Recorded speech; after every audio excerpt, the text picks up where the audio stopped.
Hey, what's up YouTube? Today, 12 Virus here with another figure review, and today I will be reviewing the Irwin, Piccolo, Frieza, Gohan, and then the Jakks Gogeta.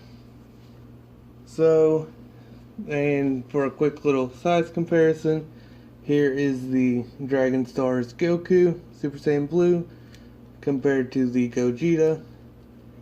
So he's quite a little bit taller than the Gogeta, and then compared to the Irwin Piccolo, pretty similar in size, and then the Irwin Frieza, he's a little bit taller than him, not by much though. So anyways, start with the Piccolo. There's his face. This one, actually, the turban is not removable. He was, I guess, based off of the Super Battle Collection one. I'm not sure which came first. I think Super Battle Collection came first, but you can remove his cape, like so. It's hard plastic. And then you have that underneath. His head can rotate all the way around. His arms can rotate.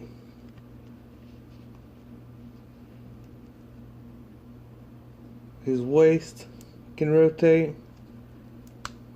And that's really all for his articulation. And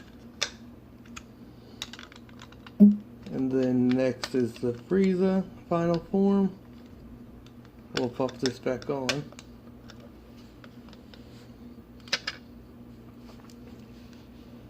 There's his face.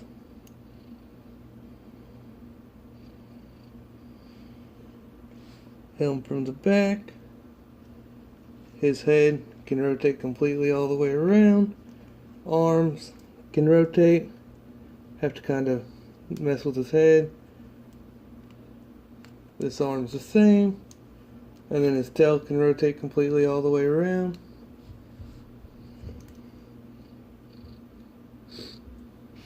And that's all the articulation for him. They're made out of really well done plastic. And then Gohan, there he is. Of course his cape is removable too. His arms can rotate. His waist can rotate. His feet can rotate. And that's all the rotation on him. His head doesn't have any articulation. His hair came off really easily, so I just used Gorilla Glue and put that back on.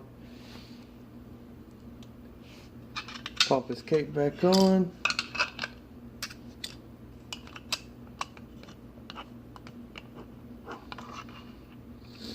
And then the Gogeta.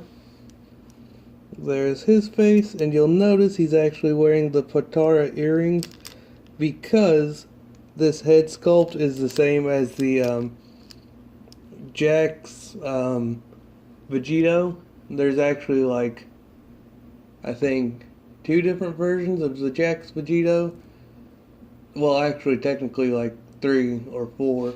There's a bigger one that's Super Saiyan Battle Damage. There is the base form, and then the Super Saiyan form, which is just a recolored version of the base form, and then there's a third one which has a similar body mold. Well, actually it's more like this body mold for the Gogeta, and it's the same exact head for Gogeta.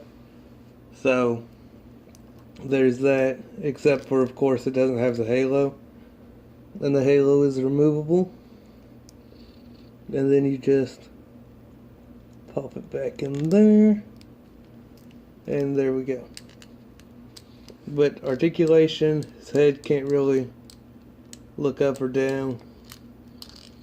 It can rotate completely all the way around.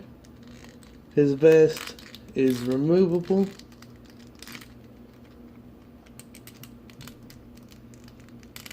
arms can rotate that much, around, they can go up that much, bend at the elbows, his hands can rotate, and then pop the vest back on to see how much it limits it.